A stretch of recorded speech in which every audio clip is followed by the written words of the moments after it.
How's that for a creepy cool location for a horror movie? Happy Father's Day. I'm actually on my way to see my father. Let me roll up my window. Actually on my way to see my father for Father's Day, and I knew I wanted to do some type of Father's Day themed video. So I brought some movies along with me, and as I was driving to my dad's, I was looking for a kind of a cool location to stop and talk about these movies, and that rickety old house looked pretty cool, so it has no relationship to the theme of Father's Day, but whatever. So the movies I want to talk about are movies that have a father figure or a father in them, and they're movies that are in my collection. After I talk about these movies, I might talk about one or two movies that aren't in my collection that I would like, that I'm a fan of, that I want to own someday. But let me get through these. The first one, if you've been seeing any of my videos, I recently watched this, and it's Rise of the Planet of the Apes. Here you have Caesar, who has a father figure, which is the James Franco scientist character. And not only that, but James Franco has his father, who he's taking care of, who has Alzheimer's, which plays a big role in the story.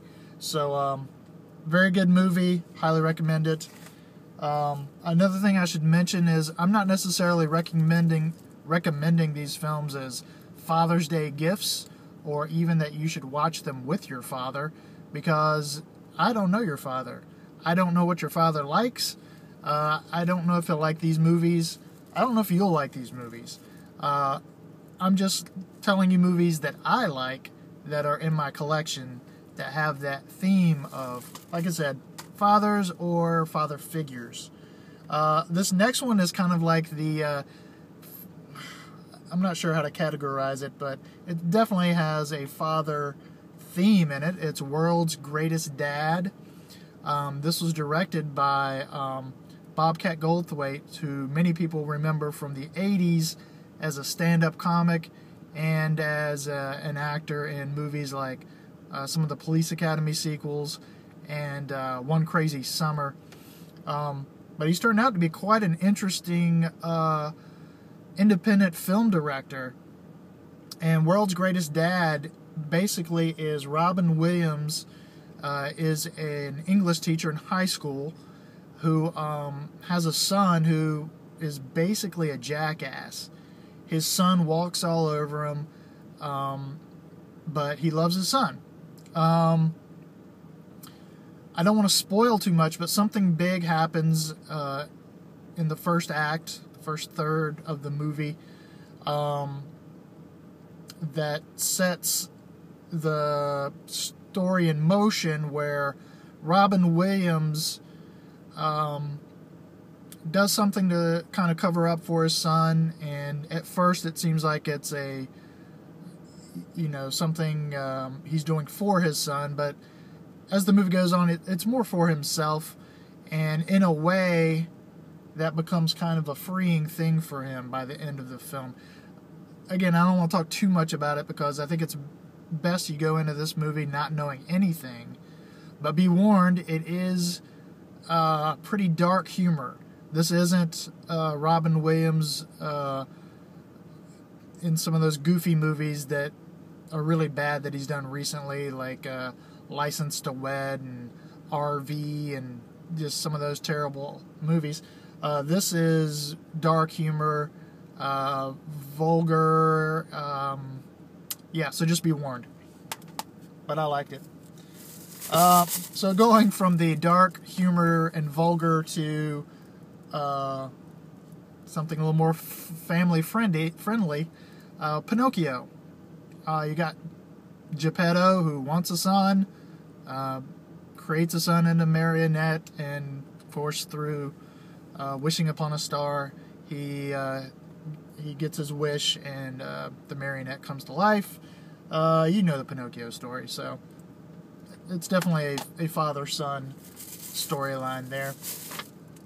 Back to darkness, we have The Road. If you want to be really depressed, watch The Road. But it's definitely about a father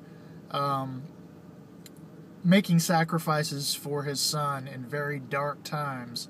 So, worth checking out. But again, be warned, it is very dark, very depressing. Life is Beautiful. This is interesting in that it takes place in during the Holocaust, yet in a lot of ways it's a comedy. If you don't know the premise of this, Robert Benigni and his son are taken into a concentration camp, but in order to protect his son from these horrors that are going on around them, he convinces his son that they've won a contest and that a big prize awaits him as long as he's patient and does the right things. And it's a very touching film, but doesn't shy away from the atrocities of the Holocaust. It doesn't make light of it anyway. It's just an interesting movie. Highly recommend that. It's a foreign film, so I don't know if you want to read subtitles or not, but you should check out some foreign films every now and then. You might be surprised, which brings me to what is probably my favorite film on this list, Cinema Paradiso. This is one of my favorite films of all time. Also, it is a foreign film, just like Life is Beautiful. In this one, you have Toto, Salvatore, who he's grown up to be a successful film director, and you find out in the beginning that somebody has died.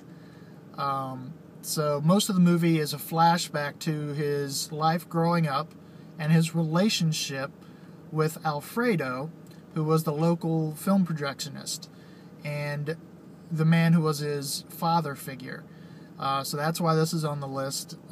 It's an amazing movie. If you haven't seen it, I highly recommend it. I may have to do a separate video on this because, like I said, it's one of my favorite movies of all time.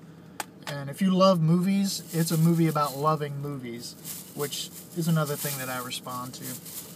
Alright, so those were all Blu-rays. The rest of these are on DVD. You can't talk about father-son movies without talking about Indiana Jones and the Last Crusade. Just a fun movie with perfect casting of Sean Connery as Harrison Ford's dad. Even though they actually do not, the age difference between them in reality is impossible for Sean Connery to be his dad, but you don't even think about that watching the movie, and it works. And it's the best thing about the movie, actually, is the relationship between the two, because otherwise there's some things I don't like about this movie, but it's enjoyable overall. So that is one you can see with your dad if you want. Now we're going into some classics. We've got The Champ, Wallace Beery, and Jackie Cooper. This is a movie about a down-and-out boxer taking care of his son. He's not the brightest bulb in the pack, but he loves his son. It takes place during the Depression, so that plays a part in that there is a more wealthy person who wants to take care of Jackie Cooper, the little kid, and possibly adopt him so that he can have a better life. So Wallace Beery, who's a boxer, has to deal with, is that maybe the best thing for his son? Should he let him go, live with these rich people? I highly recommend this movie. Check it out if you like classics or are interested in classics. It also was remade with Ricky Schroeder and John Voight in the early 80s, I believe. I have not seen that version. It is a little bit of a tearjerker, so be warned. Now we go to comedy.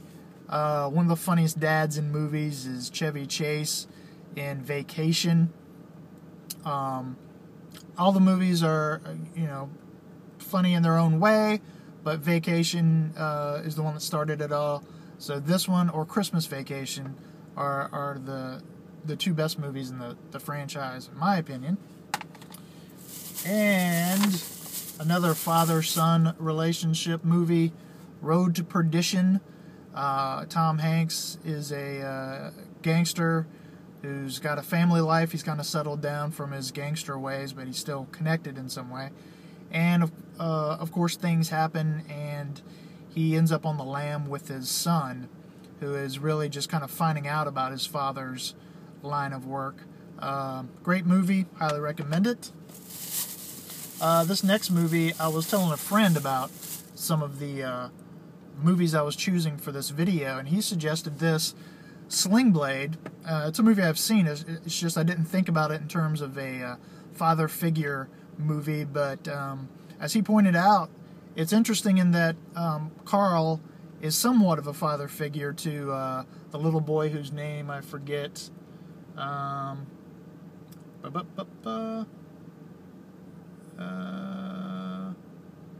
Anyway, he's a little bit of a father figure to the little boy, but he also has this stepfather played by Dwight Yoakam, who's like the bad version of a father figure.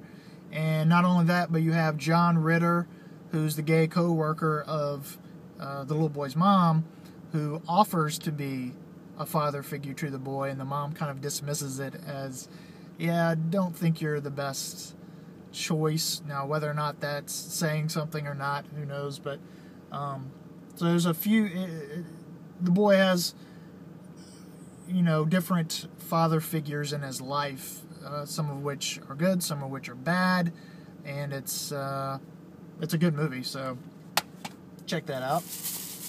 Alright, now we're getting to another one of my favorite movies. I'm a big Wes Anderson fan, and Royal Tenenbaums is a great movie. Of course, the father here is played by Gene Hackman, who is Royal Tenenbaum, and he's really the centerpiece of the movie as far as his relationship with his kids and his ex-wife, and trying to reconnect with them.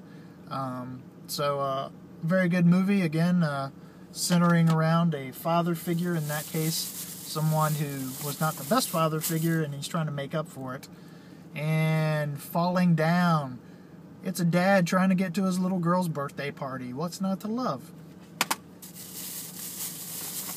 And finally, we get to, if we're going to call some of these the bad dad movies, Chinatown. If you've seen this movie, you know what I'm talking about. There's a bad dad. Bad dad.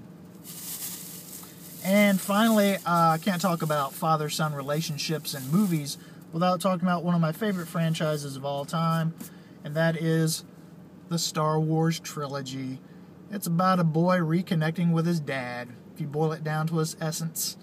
Now, this is the VHS version. My DVD copy is loaned out to someone, and I do not own the Blu-ray version because I refuse to own the Blu-ray version until there is an anamorphic widescreen version of the original movies. I might have to die with that never happening, but I'm fine with my VHS set and my DVD set in the meantime. One more thing I want to mention, a movie I don't own that I consider to be one of the best father figure movies is To Kill a Mockingbird. I want to own it very badly, but there's this Blu-ray book that is not coming down in price yet. So as soon as that price is right, I'm going to buy that that Blu-ray set. Again, To Kill a Mockingbird. If you haven't seen that movie, it's a great movie. If you have any father figure movies that you'd like to recommend, feel free to comment on that. So happy birthday, what am I saying? Happy Father's Day. If it's your birthday, happy birthday too. So there you go. But happy Father's Day to anybody out there who is a father, and happy Father's Day to those of you who have fathers, which is pretty much everybody, I would think. Okay, so barring any test tube babies who are watching this, again, happy Father's Day. See you next time.